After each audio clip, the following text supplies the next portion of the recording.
Both print and electronic media పాత్రికేయ మిత్రులందరికీ నా హృదయపూర్వక ధన్యవాదాలు. వారు ప్రెస్ మీట్ను కూడా కాసేపు ఆపి నాకు ఇచ్చినటువంటి సురేష్ గారికి, నాకు ఈ హెల్ప్ చేసినటువంటి సతీష్ గారికి, నాయకులు లక్ష్మణ్ గారికి, మీ అందరికీ నా నమస్కారాలు. మిత్రులారా, ముందుగా ఎన్నో ఏళ్లుగా ఎదురు చూస్తున్నటువంటి ప్రభుత్వ అవార్డులు, నంది అవార్డులు, ఇవాళ తెలంగాణలో గద్దర్ ప్రజాయుద్ధం ఒక గద్దర్ అవార్డుల పేరిట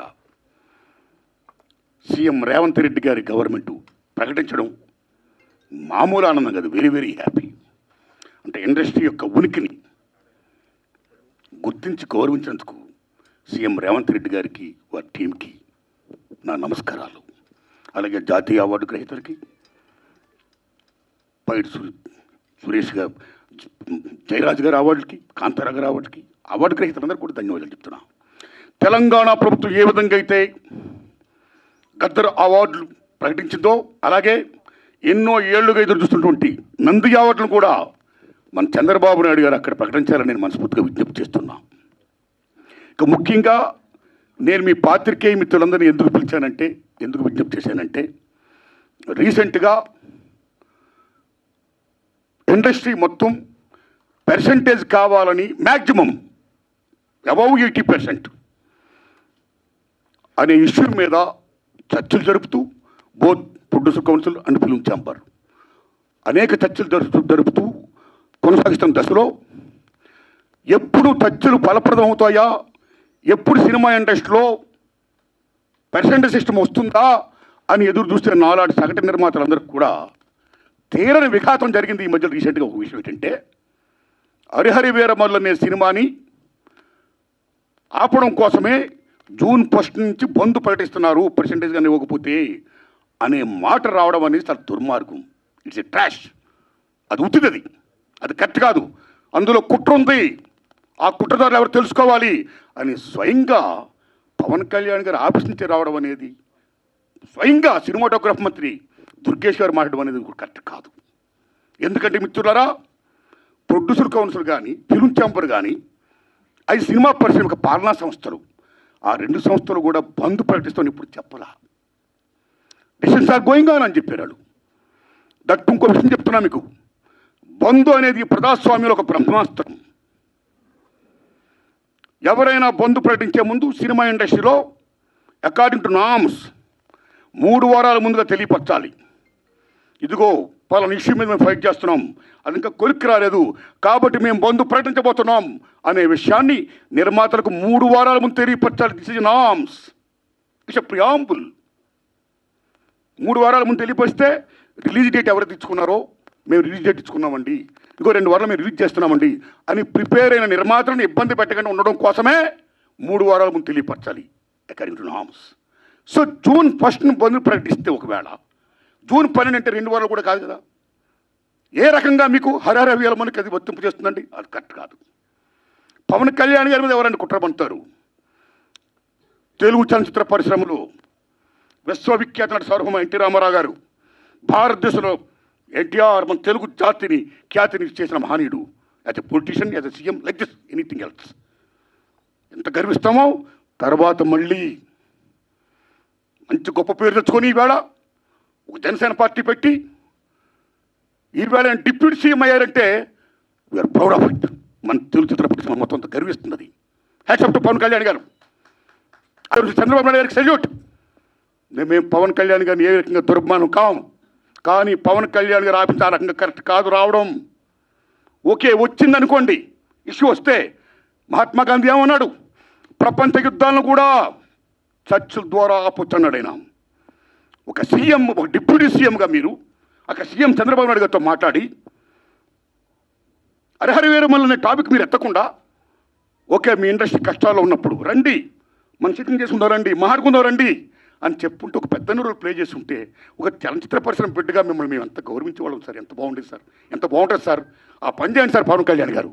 ఎందుకంటే పర్సంటేజ్ సిస్టమ్ వల్ల ఇండస్ట్రీ ఇవాళ చాలా మేలు జరుగుతుందండి. పర్సంటేజ్ సిస్టమ్ లేకపోవడం వల్ల ఇండస్ట్రీ సగటు నిర్మాత మొత్తం కొలాప్స్ అయిపోతున్నాడండి ఇవాళ. మీరు నమ్మండి సార్.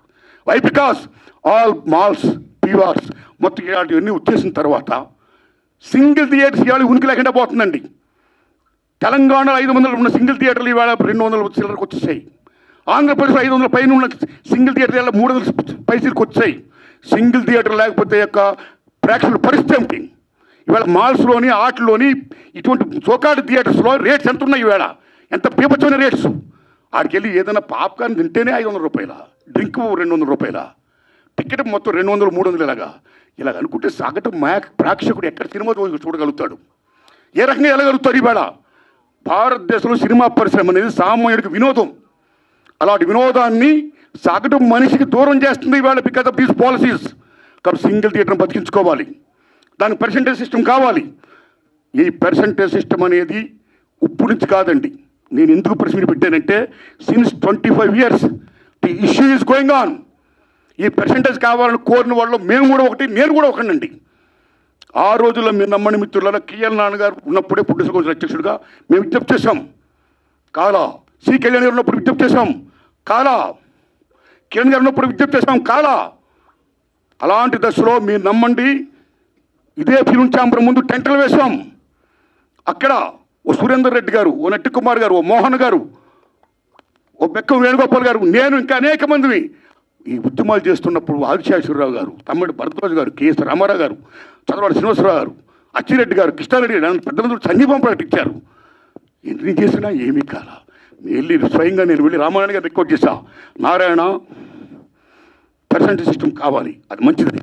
లీ సిస్టమ్ ఉండకూడదు, రెండల్ సిస్టమ్ ఉండకూడదు. నేను సురేష్ బాబుతో మాట్లాడతాను. I am with you, I am with that moment అన్నాడు రామారాయణ గారు. మహానుభావుడు కీర్చేసి అయ్యారు. అది ఇప్పుడు తత్తులు ఫలప్రదం కాల. ఆ తర్వాత అల్లు అరవింద్ గారిని రికార్డ్ చేశాం. నారాయణమూర్తి అందరం కలిసి చర్చించుకున్న విషయం మీద ఏది మంచిగా చేద్దామన్నాడు ఆయన. కానీ మంచి అనే పర్సంటేజ్ జరగల. మళ్ళీ సునీల్ నారాయణ గారిని రికార్డ్ చేశాం. అందరూ ఏం చెప్తా అదే మేము చేస్తామన్నాడు ఆయన. కానీ ఇది మంచి జరగల, పర్సెంటేజ్ సిస్టమ్ ఇంప్లిమెంట్ కాలా. దిల్ రాజు గారిని రికార్డ్ చేశాం. నిజంగా దిల్ రాజు గారు నేను పర్సెంటేజ్ సిస్టమ్కి యాక్సెప్ట్ అన్నాడు ఆయన ఆర్టిస్టులో. కానీ ఫలప్రదం కాలా. ఆ టైంలో అప్పుడు ఇండస్ట్రీ పెద్ద మహానుభావుడు మా గురువు దాసనాండారు ఇంట్లో మా గురువు గారు కేఎస్ రామారావు గారు, తమ్మిడి భరద్వాజ్ గారు, నేను, సి కళ్యాణ్ గారు అందరం మీట్ అయ్యాం. మీట్ అయిన తర్వాత VNR Nageswararao distributor from Telangana. Percentage system కావాలి, ఏ సిస్టమ్ కావాలి? ఆక్యుపేషన్ పర్సెంటేజ్ కావాలని కొందరు, 50-50 కావాలని కొందరు, ఇలా రకరకాల మాడుతున్నప్పుడు ఇది తప్పకుండా తేలుతాం. ముందు పర్సెంటేజ్ సిస్టమ్ పెట్టాలి, రెండు సిస్టమ్ ఉండకూడదు, లీ సిస్టమ్ ఎత్తేయాలి అనే దాన్ని ముందు మీరు తీసుకురండి అని మేము విజ్ఞప్తి చేస్తే మా గురువు దాసనాండు దాన్ని యాక్సెప్ట్ చేశారు, ముందు తీసుకుని వెళ్ళారు. కానీ ఫలప్రదం కాల, ఇంప్లిమెంట్ కాల. లేటర్ ఆఫ్ ఇండస్ట్రీ పెద్ద చిరంజీవి గారి దగ్గరికి వెళ్ళాం. ఇది ఇష్యూ మీద రైజ్ చేశాం, విజ్ఞప్తి చేశాం. టికెట్స్ రేస్ పెంచుద్దని చెప్పడం విషయంలో కానీ ఈ ఇష్యూలో కానీ ఆయన కృషి చేశాడు. మరీ ఫలప్రదం కాల. So this is a very big issue. Since 25 years this percentage system is going on. The issue is going on, not clearing. అది కావాలి.